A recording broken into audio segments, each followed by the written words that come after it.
peu d'histoire d'abord. C'était le 14 octobre 2017. Un étrange objet cosmique survolait notre planète, et personne n'en avait la moindre idée. 5 jours plus tard, l'objet interstellaire était en train de sortir du système solaire, lorsque Robert Werik, un astronome de l'université d'Hawaï à Manoa, l'a repéré avec le télescope panoramique et le système de réponse rapide, PAN-STAR, à Hawaï. C'était, dès le moment de sa découverte, un objet étrange, orbite étrange, vitesse étrange, propriétés étranges. L'objet étrange a été nommé Oumuamua, le premier objet interstellaire connu à visiter le système solaire. Mais voici le problème, il a quitté le système solaire plus rapidement qu'il n'y était entré, pour ne plus jamais revenir. Et c'est là que ça devient vraiment intéressant. En suivant Oumuamua, on s'attendait, peut-être naïvement, à ce qu'il suive une orbite hyperbolique, comme si la seule force agissant sur lui était gravitationnelle. Ce que nous avons découvert, cependant, c'est qu'une orbite normale et parfaitement hyperbolique ne correspondait pas tout à fait à ce que nous avons observé. C'était comme s'il y avait une accélération supplémentaire, comme si quelque chose d'inaperçu le poussait, en plus de l'influence de la gravité. En forme de cigare allongé, au moment où il a été repéré, il avait déjà traversé notre propre Soleil, effectué un virage en épingle à cheveux lisses et commencé à dévaler dans une autre direction. Deux choses en particulier ont obsédé les scientifiques. Le premier était sa mystérieuse accélération loin du Soleil, qui était difficile à concilier avec de nombreuses idées sur ce dont il aurait pu être fait. Le second était sa forme particulière, selon certaines estimations, il était 10 fois plus long que large. Au cours des années qui ont suivi, les revues scientifiques et les gros titres des médias mondiaux ont fourmillé de spéculations. Était-ce un bloc d'hydrogène solide? Serait-ce un débris? Ou était-ce, comme l'a suggéré l'éminent astronome de Harvard Aveilub, une construction artificielle faite par une civilisation extraterrestre intelligente? Maintenant, accrochez-vous à vos chevaux car les choses sont sur le point de se déchaîner. Ok les gars, Aveilub est de retour, et cette fois avec une recherche de suivi sur la visite d'Oumuamua en 2017. Cette fois, il suggère que non seulement il y a des extraterrestres dans notre galaxie, mais qu'il y a en fait 4 quintillons d'engins extraterrestres qui traversent notre système solaire. Pour être juste, Lub ne dit pas carrément qu'Oumuamua était un vaisseau spatial extraterrestre en soi, mais il dit que nous devrions être ouverts à cette possibilité. À la lumière de cette perspective, il demande essentiellement à quoi des scientifiques, respectables, ne daigneraient jamais. Combien de Oumuamua possibles pourrait-il y avoir dans notre système solaire, qui passe inaperçu? Lub et son collègue astronome de Harvard, Carson Ezell, ont examiné le nombre de visiteurs interstellaires que nous avons déjà repérés. On peut utiliser les taux récents de détection d'objets interstellaires et les capacités connues pour estimer la densité d'objets similaires dans le voisinage solaire, ont écrit les astronomes dans l'étude, citée par The Daily Beast. Depuis Oumuamua, il y a eu 3 autres objets interstellaires détectés par les astronomes, ce qui en fait 4 en 8 ans. À ce rythme, Lub et Ezell ont calculé qu'il pourrait y avoir jusqu'à 40 décillions d'objets interstellaires dans tout le système solaire, y compris des zones hors de portée de nos instruments. Ce nombre est ramené au chiffre plus humble de 4 quintillons en limitant la portée à la zone habitable près du Soleil, ce qui est potentiellement excitant puisque, si certains d'entre eux sont des extraterrestres, ils seraient plus faciles à détecter. Certaines des théories de Lub repoussent les limites, mais il ne manque jamais de soulever des points fascinants. Même si la majorité des 4 quintillons d'objets interstellaires s'avèrent n'être que des morceaux de roches spatiales, ce que Lub admet comme probable, cela laisse encore beaucoup de place à certains d'entre eux pour être des engins spatiaux extraterrestres. Mais où sont-ils?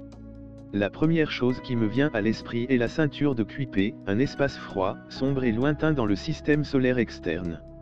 Il est principalement composé d'objets glacés, de planètes naines, de poussière et de comètes. Jusqu'à présent, plus de 2000 objets de la ceinture de Kuiper ont été catalogués. Les chercheurs pensent qu'il ne s'agit que d'une infime fraction du nombre total d'objets que les scientifiques pensent exister. Mais une chose qui a fasciné la NASA dans la ceinture de Kuiper est le 15810 Haron. Une recherche rapide sur Google vous dira qu'Haron est un objet de la ceinture de Kuiper, un gros rocher qui orbite autour de l'orbite de Neptune. Mais est-ce un rocher? En avril 2016, le vaisseau spatial New Horizons de la NASA a atteint la ceinture de Kuiper. Après avoir capturé sa première cible, Pluton, la sonde a tourné son regard vers un gros objet sur une trajectoire étrange. Oui, nous parlons de 15810 Haron, du nom du dieu celtique de la mort, de la guerre et de l'au-delà. Maintenant, pourquoi est-ce si spécial, demandez-vous? Eh bien, la plupart des objets de la ceinture de Kuiper sont faits de roches et de glace. Mais Aaron ne bouge pas comme n'importe quel objet catalogué dans la ceinture. Cela a amené les scientifiques à se demander s'il est fait de quelque chose de complètement différent, quelque chose de beaucoup plus fort, car sa rotation est si rapide que la force centrifuge aurait dû le déchirer. Comment quelque chose pouvait-il tourner si vite et rester intact? Les scientifiques pensent que la rotation rapide crée une gravité artificielle, et la gravité serait la chose la plus vitale nécessaire pour un long voyage interstellaire. Vous ne pouvez pas avoir des astronautes flottant autour du vaisseau spatial tout en traversant des centaines d'années-lumière.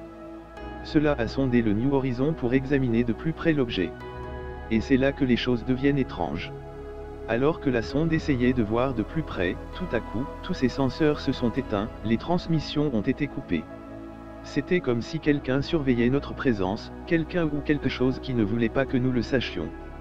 Mais juste avant de perdre le contact, la NASA a observé qu'Aaron tournait comme le ferait un gros vaisseau spatial. Maintenant, vous pouvez dire que c'était peut-être un problème technique, mais c'est là que les choses deviennent plus folles. Ce n'est que lorsque New Horizon s'est éloigné d'Aaron qu'il est soudainement revenu à la vie comme si de rien n'était. Maintenant, je vous laisserai supposer ce que c'était, mais s'il s'agit d'une civilisation extraterrestre intelligente, il est tout à fait logique de rester loin de la Terre et de nous observer en silence, depuis l'espace froid et sombre de la ceinture de Kuiper. Et chaque fois que le besoin se fait sentir d'une inspection plus approfondie, montez à bord d'un vaisseau spatial et camouflez-le, de sorte qu'il apparaisse comme une simple roche spatiale aux êtres de la planète. En outre, Loeb a également suggéré dans le passé qu'Oumuamua pourrait être un morceau de débris spatial extraterrestre, un ancien voilier, qui s'est accidentellement retrouvé jusqu'à nous. Ou, il peut s'agir d'un engin de reconnaissance actif, envoyé ici pour vérifier notre système solaire, avait-il écrit dans l'étude. Il y a des raisons de favoriser cette dernière explication, a déclaré Loeb. Pour commencer, la découverte même d'Oumuamua était quelque chose d'une anomalie. Notre propre système solaire ne rejette pas autant d'objets de type Oumuamua. De plus, le mouvement de Oumuamua coïncide à peu près avec le mouvement moyen de la matière dans notre partie de la galaxie de la Voie lactée, un espace cinématique connu comme la norme locale de repos. En effet, c'est pourquoi le système d'origine de l'objet a été si difficile à cerner. Si je créais un instrument dont je voudrais cacher l'identité, je le mettrais au standard local de repos, a déclaré Loeb.